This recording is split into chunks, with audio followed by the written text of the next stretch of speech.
The shit is wicked on these mean streets, mean streets. Dear God, I wonder can you save me? It's early on May 19th, 1991. David Cargill's just wrapped his sophomore year at some college down in Florida, back up in the suburbs outside NYC for the summer. He's out with his boys, all feeling the freedom, getting nice off a few drinks, hitting up house parties and bars. They're amped up, college kids on break, acting like they own the night. Then someone gets the idea to hit the city. They got this new stereo system they want to show off, so they're riding out, windows down, music up. Now they'll say they were just trying to show off the system, but truth is they were cruising the west side looking for some action, scoping for hookers. Cops all over though, so they gotta rethink it and just head back. They're rolling down the west side highway, system bumping, feeling good. No clue what's coming next. They're speeding along, speakers blasting, feeling untouchable when this beat-up red sedan starts gaining on them. These guys are young, fresh off college finals, ready to live it up for the summer. But in this one moment, their world collides with one of the deadliest crews in New York City's crack era. It's New York in the early 90s, a time when almost 2,000 murders a year made it feel like a war zone. 5, 6 bodies would drop each day as crews fought for control over million-dollar corners. And addicts did whatever it took to get a fix. Right in the middle of all that chaos was the Wild Cowboys, a ruthless crew out of Washington Heights, running corners across the South Bronx. Lenny and Nelson Sepulveda, the brothers at the top of the Wild Cowboys, were raking in a staggering $16 million a year. They'd earned a reputation for not playing games. If someone crossed them, they wouldn't think twice about making an example out of them in broad daylight. Back in the 80s, the streets were ruled by Jamaican posses like the Spanglers and the Shower Posse. They brought their own brand of heavy gunplay, a style honed in the political turmoil of Kingston in the 70s. But by the early 90s, it was the Dominican crews out of Washington Heights who were taking control. They'd started edging out the Jamaicans and had completely replaced the Cuban wholesalers from the early 80s, establishing themselves as the main suppliers for the Colombian cartels. But it took them a little bit longer to get into the retail side of the drug trade. Once they figured that out, they took over corners all over uptown Manhattan, the South Bronx, Brooklyn, and Washington Heights, the capital of Dominican New York. It was home to all sorts of kingpins. On that particular night, several top players in the game decided to hit up the club scene downtown. It was nothing new for these kingpins to roll out in custom BMWs, heading to spots like the Palladium or the Tunnel, and casually dropping stacks on champagne. This time, Lenny Sepulveda chose to take some of his top earners down to Limelight, a legendary club housed in a former church, infamous for wild nights and its mix of the city's elite and underworld. So, Lenny and his crew spill out of Limelight, feeling the high from the night. Platano, one of Lenny's most feared enforcers, is already hanging around separately, and Polanco, a heavy in the city's underground gun trade, is there too. He'd recently sold Lenny a stack of Uzis, but one had been jammed up, so Polanco brought it back tonight conveniently at the same time Lenny and his crew were calling it a night. They're all drunk and just about to hit an after-hours spot in the Bronx, rolling in a small convoy. But around 57th Street, they got cut off by Cargo and his boys. What happens next sets off a chain reaction that'll tear through the city and eventually lead to the downfall of one of the deadliest crews in New York's history, suspected of at least 30 and up to 60 bodies and countless other acts of violence. It was the worst of times, late 80s, early 90s, with crack ripping through the city and turning New York into an all-out war zone. Squeegee men were hustling on every corner, shootouts popping off in broad daylight. Even the wealthiest precincts in Manhattan were seeing as many bodies drop as some of the toughest neighborhoods do today. The entire system was buckling, from the courts jammed with cases to jails packed beyond capacity. This was the era of airmail, where cops rolling up to a block knew they'd be greeted with bricks and bottles flying down from rooftops. It was chaos on a level the city hadn't seen before, or since. Washington Heights sits at the very top of Manhattan, about 60 blocks north of anything a tourist would typically see. In the early 20th century, it saw waves of Jewish and Irish immigrants moving in, similar to a lot of New York neighborhoods back then. But there's an interesting twist here. As the Nazis rose to power in Europe, the area saw some disturbing alliances. Pro-Nazi rallies were held by Catholic groups like the Christian Front, and Irish gangs would occasionally roam the streets, targeting Jewish residents. As the 1960s hit, Cubans and Puerto Ricans started flocking there, but eventually, by the 80s, Dominicans were the most dominant group, especially especially in the wake of the fallout of the Dominican Civil War that ended in the mid-60s. Today, Washington Heights is recognized across New York as the Dominican capital of the city. It's the go-to spot for authentic Dominican food, hookah lounges, and a buzzing nightlife, especially along Dyckman Avenue. But back in the 1980s, Washington Heights was about more than just culture and good food. It became a major hub in the cocaine trade. When the Dominican Republic turned into a key stop for Colombian cocaine shipments, the big players in the DR got in on the action. Using connections in New York, Miami, and even Philadelphia, they built a powerful pipeline to push product into the States. The cash flow from the cocaine flooding New York streets didn't just vanish. It started cycling back into Washington Heights, helping to open all kinds of businesses, bodegas, beeper shops, and other local spots. But a lot of these were fronts, a way to launder the money pouring in from the drug trade. And with that kind of money circulating, violence became inevitable. Washington Heights saw an explosive spike in crime. To put it in perspective, the local precinct recorded just one murder in 1965. By 1980, that number had jumped to 35. By 1991, it hit a staggering 119 murders. That should give you some insight into how absolutely insane New York City was back then. Something the size of basically a village, and someone's getting popped every 2 or 3 days. Murder had gone up 50% in 6 years by 1992. And here's a quote, but numbers told only part of the story. More troubling was the quality of crimes being committed. Wanton, senseless acts of which Cargo and his squad were only the leading examples. What lawmen found so chilling was the casualness of the violence, the spate of shootings fueled neither by rage nor by any persuasive emotion. All over town, young men, some as young as 12, were spraying the streets with gunfire, resolving the slightest disputes with deadly finality. The chaos of Washington Heights in the late 70s and 80s came down to the way the drug trade expanded and fractured. The mob, which once had a stranglehold on much of the city's organized crime, began losing control over drug importation. That power vacuum didn't stay empty for long, though. New groups rushed in, all competing for a slice of the market. Without the mob's centralized control, these factions, from Dominican and Jamaican crews to local street gangs, found themselves in constant conflict. With no single group overseeing the trade, chaos took over. Getting into the heroin market back then was tougher. You had to have good contacts, and a kilo could cost $200,000, which is a lot if you have to front the money. Crack was much cheaper, and it was much easier to get a supply of cocaine. The Dominicans took over the cocaine importation racket from the Cubans in the late 70s and early 80s, but it takes them a minute to move into the retail side, the hand-to-hand sales. Washington Heights at the time had gangs called the Playboys, the Ballbusters, and Fat Frankie Cueva's crew, the Bad Boys.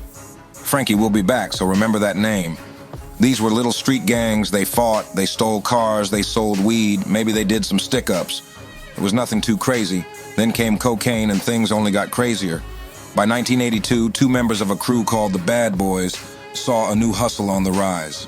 They started selling cocaine right near the George Washington Bridge, a prime spot connecting New York and New Jersey. This bridge was like a floodgate, with waves of commuters moving in and out of the city every day. These weren't just any folks either. Many of them were professionals, people with cash to burn and an appetite for a quick hit before heading back to Jersey. The crew's branding was straight to the point. Coke it is. They started with grams and half grams, positioning themselves right in the path of steady, cash-heavy traffic. They were truly putting it in traffic, setting up where they'd catch both the flow of city dwellers and suburbanites alike. The 2 people who ran Coke It Is were nicknamed, appropriately, Yayo and Capo. Around 1985, things get set in motion that are going to change everything. That's when a lot of people attribute the arrival of crack in New York City, and they say it originated from Yayo. There's different working theories to how he discovered it. Some say the Jamaican posse crews he sometimes worked with introduced him. Others, the Medellin cartel. Still others say he accidentally created himself while on vacation. Whatever the case, crack comes onto the scene. Yayo starts marketing it, giving out testers, setting up shop in the South Bronx, which is notoriously the poorest and most dangerous area of New York City. And Yayo calls this new organization Base the Balls, as in baseball. Yeah, Dominicans love baseball, that's a pretty well-established fact. Yayo runs his operation like a well-oiled corporation, a whole machine set up for max efficiency. Think New Jack City-level organization. He's got everything compartmentalized. The product's cooked, cut up, and stashed in different apartments, as is the cash. His whole complex is like a fortress, guarded to the last detail. And he's not taking chances. Yayo brings in guys from small villages in the Dominican Republic with clean U.S. records to handle the security and any muscle work needed. He's got the vision and the connections to back it up. He links up with a high-powered Dominican distributor back on the island, someone plugged directly into the Colombian cartels.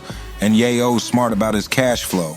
He launders his earnings through countless currency exchanges across the Bronx and Manhattan, moving it under the radar. The cash is pouring in so fast, it's tough to keep count. During this era of Washington Heights, it's basically an open-air drug market. Yayo eventually steps back from the day-to-day operations and spends more time in the DR, furthering his whole corporation motif by putting 9 middle managers to play into 9 different spots to manage all his work. At this point, the mid-'80s, Lenin Sepulveda is a student at George Washington High School in the Heights. His parents had immigrated from the DR and had him in New York City shortly after. He also had an older brother, Nelson, who ends up being his second in command. Lenny grew up in a rough spot from the start. His dad was a radio and TV repair guy, and his mom worked long hours in a factory. But his father struggled to adapt to life in the U.S., started drinking heavily, and eventually his parents split up when Lenny was just 3. His mom took him, and as he grew older, he couldn't help but resent his dad, who never chipped in with child support and was barely present in his life. There's one moment that hits especially hard. Lenny's out with his friends when he spots his father stumbling down the street looking rough, drunk, and disheveled. Rather than acknowledge him, Lenny pretends he doesn't know him, just walks on by. Lenny was smart, tough, and had a bit of an edge. He played baseball, no surprise there for a Dominican kid in New York, but he was more than just a ball player. At 15, he joined the Playboys gang. But back then, gangs were more about status than serious money. Sure, they'd get into scuffles, but it wasn't anything close to what it would later become. Then, Lenny made a choice that would change everything. He decided to form his own group, the Young Playboys, a breakaway faction more focused on making money. The turning point came when 2 guys from the Playboys had the audacity to stick up one of Yayo's dealers. In response, Yayo, along with his right-hand man Capo and a squad of their guys, stormed the high school where these neighborhood crews hung out and just put hands on everyone, a serious beatdown. And Lenny decides right then and there he wants to work for them. Around this time, the crew that would eventually be known as the Wild Cowboys started taking shape. It was Lenny, his brother Nelson, a couple of hitters who went by Pascalito, Freddy Krueger, and Platano, and a few other guys. They'd usually meet up at the handball courts by George Washington High School to scheme and plan. They started off stealing cars all over Manhattan, but as their confidence grew, so did their territory. Soon enough, they were hitting up the whole tri-state area, New York, Connecticut, New Jersey, sometimes lifting 3 or 4 cars a day. From there, they expanded into the weed game, setting up shop in small spots, sometimes even selling out of an arcade. Each guy in the crew had his own weed spot, and every couple of weeks, they'd make runs down to Texas, picking up around 80 pounds at $250 a pop. They'd bring it back up to Washington Heights, flipping it for $1,000 a pound. Meanwhile, Yayo and his baseballs were scouting for young hustlers to bring into their operation. Lenny's reputation caught their eye. He had already shown himself to be sharp and reliable. When he got the chance, Lenny didn't waste time. He handled his business, showed up on time, and followed orders. Eventually, he earned a manager role for one of their spots up on 166th and Amsterdam, deep uptown. Lenny studied everything he could under Yayo's wing, soaking up the game. But his spot started slipping in profits, and in the drug trade, numbers are everything. Seeing the decline, Yayo cut him loose. But Nelson had actually been doing the same thing, and together they opened up their own crack spot in 1985-1986. So now it's just Lenny and Nelson, 2 young, ambitious hustlers trying to set up their own shop. But Nelson, well, he's not exactly cut out for the business side, lazy, distracted, and lacking a sense of hustle. He's even buying the crack already bagged up, ready to sell, which slashes into their profits in a big way. It's clear Nelson doesn't have what it takes, so Lenny steps up and takes control. Lenny's got the business chops. He's picking up wholesale, handling the cooking and packaging himself, all the things he quietly observed working under Yayo. And Yayo was no amateur. He was a visionary in this game. Under Lenny's leadership, the operation steps up, and people start calling the crew Red Top or just Lenny's boys. With Lenny running the show, the money starts flowing. His old friends from the neighborhood and his days in the Playboys gang start coming around, and pretty soon, he's bringing them on as sellers and muscle. Take Freddy Krueger, for example. He was destined to become a feared hitman, and the nickname alone tells you why. Freddy had done a bid in his teens for stealing cars and had been trying to stay on the straight and narrow, working as a doorman. But the street life was calling him. His boys were all in the coke game, making mad cash, and Freddy couldn't resist the pull. So he quits the legit job, and Platano takes him to see the spot where Lenny's moving crack. Beach Terrace and Beekman in the Bronx. It's a gold mine. Everyone in the crew is stacking paper, going head-to-head with other crews, popping bottles in spots like the Tunnel and Palladium. The crew was living the fast life, and they weren't just hustling. They were flexing hard. They were also heavy into cars and bikes. They'd buy these whips, dump 9 to 10 grand into them, race them on the weekend, crash them, and then repeat the whole thing the next week. Things are getting out of hand, and the crew's starting to spiral. No one's holding them back. They're using the rooftops for target practice like it's just another day at the office. It's a classic case of too much power too soon. By 1987, Lenny and his boys are pulling in $15,000 a week. Serious money. But the competition is getting ruthless, and the streets are getting bloodier by the day. Lenny himself once said, "One year everybody had guns. It seemed like the whole world was going crazy. Every week someone you knew was getting killed. I wasn't going to let no little kid make his name off me." Lenny's crew, the Red Top Boys, go through a complete transformation. These guys were once just regular street hustlers, but the violence of the game starts taking over. Platano, who was just a mechanic in '87, ends up driving drugs for the crew, basically just a low-level transporter at first. But once he gets his hands on a gun, he turns into a cold-blooded killer, gaining respect the only way you can in this world, through violence. Same thing with Pascalito, who Lenny always thought of as a mama's boy. He's the last one you'd think would catch a body, but after he shoots a corrections officer who was robbing Red Top, he earns his rep as a stone-cold killer. There were rumors flying that the Wild Cowboys had a cop on the payroll. Some even say a couple of corrections officers were involved in guarding stash houses for them. This was the kind of world these guys were living in, where everyone had their hands dirty. Cops, corrections officers, even the ones meant to uphold the law. No one was off limits, and loyalty was bought with blood. It was a time when anything went, and the streets were just a different breed of dangerous. Pascalito gets locked up, but after 5 months, the case falls apart because no one's willing to testify. A trend that's going to keep popping up with the Wild Cowboys. The streets were full of people who knew how to keep their mouths shut, especially when it came to protecting their own. Pascalito eventually gets out, but things get tense when he starts pushing Lenny for his own spots in '89.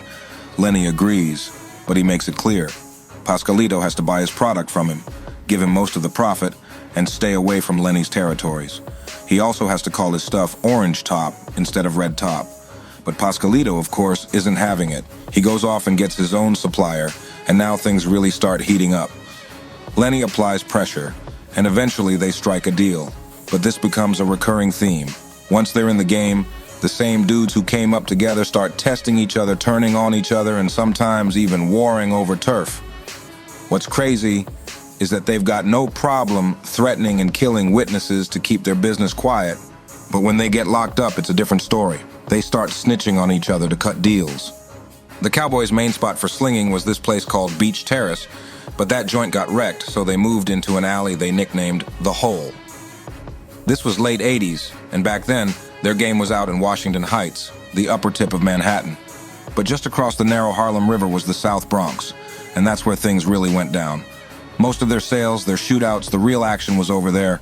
If you know anything about NYC in those days, you know the South Bronx was notorious.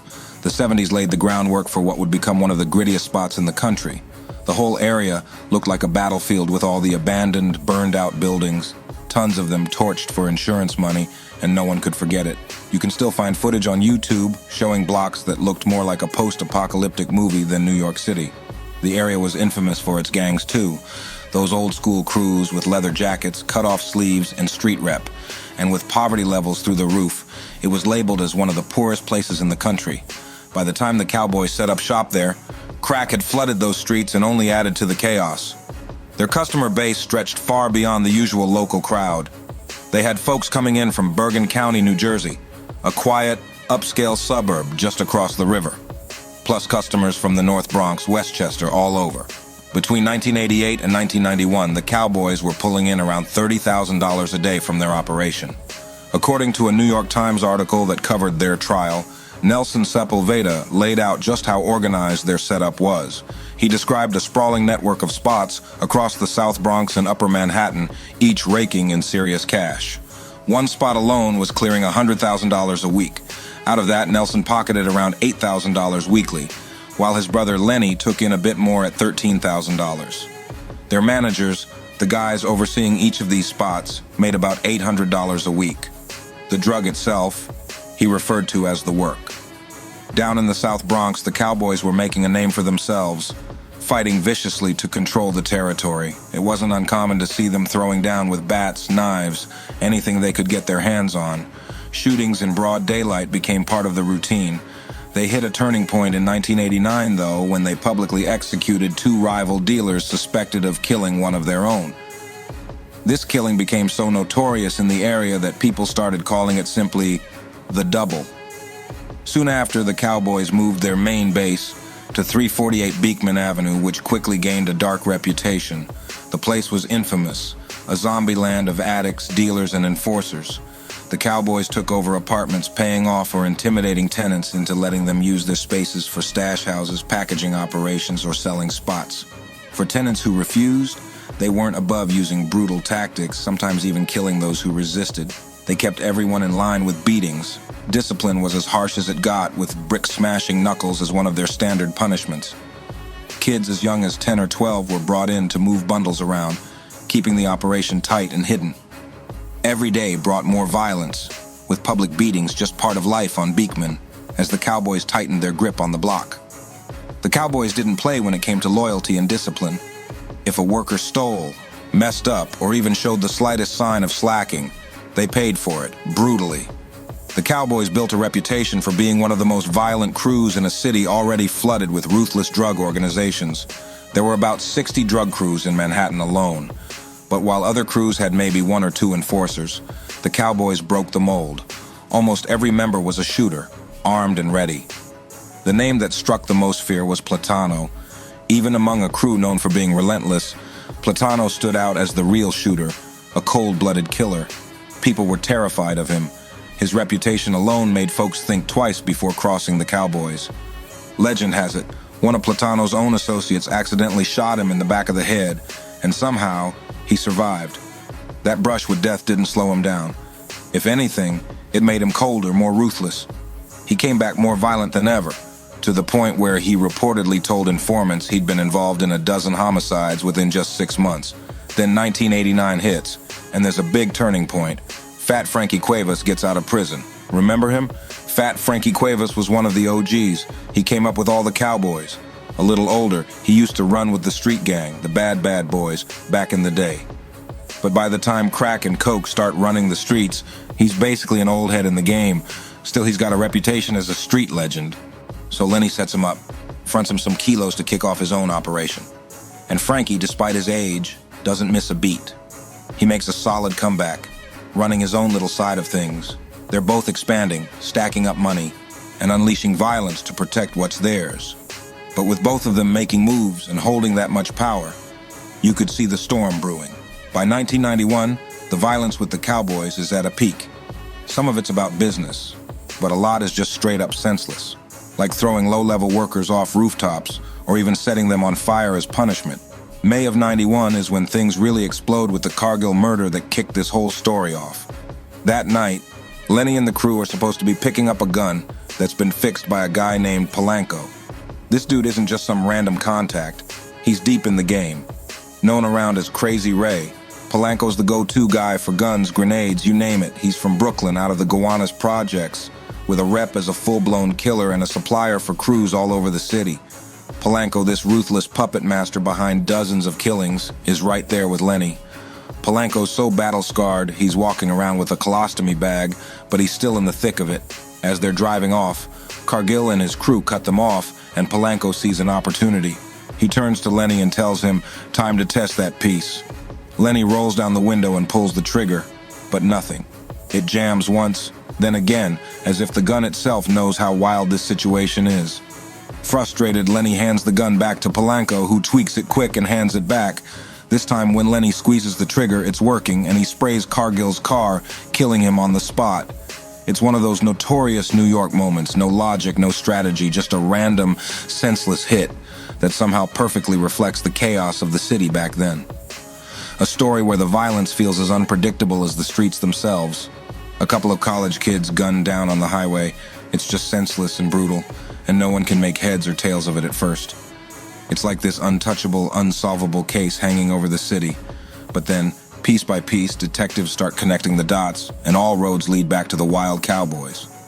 As is usually the case, it's an informant who finally cracks it open. Meanwhile, the violence doesn't slow down. By September 1991, there's an insane shootout involving a notorious figure from the Bronx, George Calderon. He's not your average hustler. Dude is described as a self-styled drug czar, a guy who's making every dealer in the South Bronx pay up to him like it's a toll just to operate. The shootout had so many rounds, it sounded like Beirut.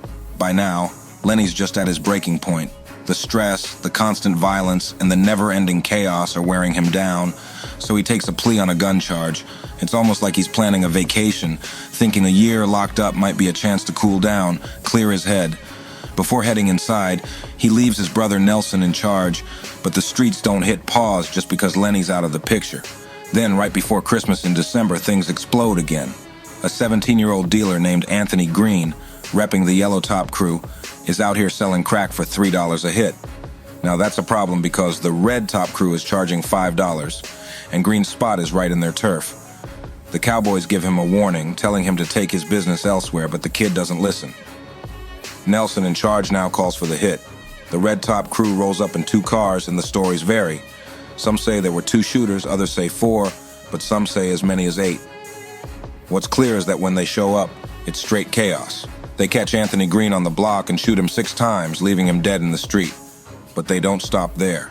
They start spraying bullets everywhere, shooting up customers, bystanders, and other workers who happen to be around. When it all settles, the body count is staggering. 4 people dead, including a mother of 3, caught in the crossfire of a senseless gang war. So while Lenny's locked up, things are spiraling out of control. Fat Frankie, seeing an opportunity, decides to make a power play and starts trying to take over Red Top's spots, creeping into Lenny's territory. Even though he and Lenny had been tight, even running together on the night Lenny shot Cargill, Frankie's still plotting on taking over. It's cutthroat. To keep him in check, Lenny's crew sends Freddy Krueger, who's notorious for handling business, but he fails to kill Frankie. That's when everything erupts. A full-blown war breaks out, and crews from the Bronx, Brooklyn, and Uptown start fighting it out. What's wild about it, though, is how personal it all is. These guys aren't strangers. They've all grown up together, gotten money together, and even shared the streets. It's like they're all tied by this brutal web of loyalty and betrayal, and now that same bond is leading to their destruction. At this point, the war's in full swing, and the heat's getting turned up. The cops are watching everything unfold. Their surveillance is tighter than ever, and they're just waiting for the right moment to make their move. January rolls around, and Platano, one of Lenny's most ruthless shooters, gets caught in Jersey with drugs in the car. They bring him in, question him, and when they start talking about the highway shooting, he doesn't hold back. He gives up Lenny in an instant, but the thing is, they can't build a solid case off just Platano's word alone. He's let go, and just like that, he's back out on the streets. March hits, and it's like everything's coming unhinged. Fat Frankie, trying to hold it down with his 2 bodyguards, gets caught slipping and takes a bullet. Miraculously, he survives, but that just sets off a crazy chain of violence. People start shooting up nightclubs, taking out their own workers, and even burning down Frankie's restaurant in retaliation. Platano, always in the thick of it, gets gunned down in April. He should have been done for, but somehow he pulls through. He flips and snitches, pointing the finger at Frankie for the hit on him. Platano's just unraveling at this point, giving the cops everything they need. By June, Lenny's finally released from the tombs after doing time for that gun charge. He walks out straight into chaos. His empire's crumbling. Business is tanking, the spot at the quad is too hot after that shooting, and the war with Frankie is spilling into everything. Lenny's got a lot of ground to cover. trying to pick up the pieces of what's left of his operation. In 1992, July 3rd, Washington Heights was already on edge from the constant tension between gangs and the cops. Earlier that year, a 24-year-old cop had been gunned down, making headlines and adding fuel to the fire. So, on July 3rd, a cop tries to stop and frisk a local drug dealer in Washington Heights. The dealer refuses, and they start wrestling. The cop ends up shooting and killing him, and that moment sparks a huge uproar. Initially, the dealer was portrayed in the media like some kind of regular citizen, and activists jump on the story, making it a cause. Now, don't get it twisted. No one's saying it's okay to gun down drug dealers, but you can see how the tension was building. What follows is a full-on riot for 3 straight days in Washington Heights. The streets are a war zone, and the gang is feeling invincible. They're out here doing the most, chaos everywhere, while the cops are steadily building their case, gathering intel from all angles. The investigation is massive, with dozens of people involved, but the crew just keeps pushing forward like they're untouchable. They're expanding their operations, opening a new spot all the way in Brighton Beach, pushing crack in a whole new area. And when a local dealer there tries to stand up to them, they don't hesitate to return and take him out. Broad daylight, no care in the world. Eventually the case gets too big to ignore. When these guys finally go to trial, the headlines tell the real story. Murders in 3 boroughs, a mark of just how widespread and violent their reign had become. These guys are built different. Every time the heat gets close, they somehow slip away. Lenny, for instance, pulls off a crazy escape move one day, slipping out of the cuffs and dodging an arrest by jumping off a 15-foot platform. The cops don't even know what hit them as he bolts into the streets, free once again. Then there's Pascalito. This dude's wild. He gets arrested, tied to a witness shooting, and linked to 4 other homicides. But this ain't stopping him. He gets hit with a $25,000 bail, posts up, and walks free like it's just another day. By the fall of '92, the heat's really on. The investigation's almost wrapped up. Wiretaps, informants, and even some of the shooters start spilling the beans. You got these cats, some of them with personal grievances, just ready to talk. One guy locked up, who's been left hanging with no visits, starts giving up info, all because he feels like he's been forgotten, and that's all it takes. The case starts coming together fast. They hit some failed raids, but they keep grinding with buy and busts, setting up everything for the takedown. Then one of the wild Cowboys walks right into the precinct, fed up, claiming he's been cheated. He gives them up a stash house, and boom, they raid the spot, scoop up a few red top guys. That winter, Lenny had been dodging the cops for months, staying low, until he made one of the dumbest moves of his career. He shows up to a court case, something minor like a gun charge or whatever, thinking he can slide by, maybe even thinking the lawyer had given him some bad info, like showing up would be no big deal. But the cops had already been tipped off. They're watching him the whole time, just waiting for him to make a move. As soon as the court proceedings start unfolding, it's like a trap snaps shut. There's a wild chase right through the courthouse. Lenny's trying to make a run for it, but there's nowhere to go. They collar him, right there in the courtroom. Platano had also been locked up after he got shot up, and Nelson is on the run in the Dominican Republic. And, in the midst of all this, that other shooter, Pascalito, he does a drive-by and finally kills Frankie Cuevas.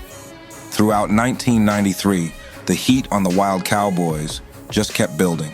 The cops were relentless, picking off members one by one, raiding stash houses, making arrests, and sifting through mountains of evidence. They finally zero in on 60 felonies with 45 defendants and over 100 witnesses. This wasn't going to be something they could just brush under the rug.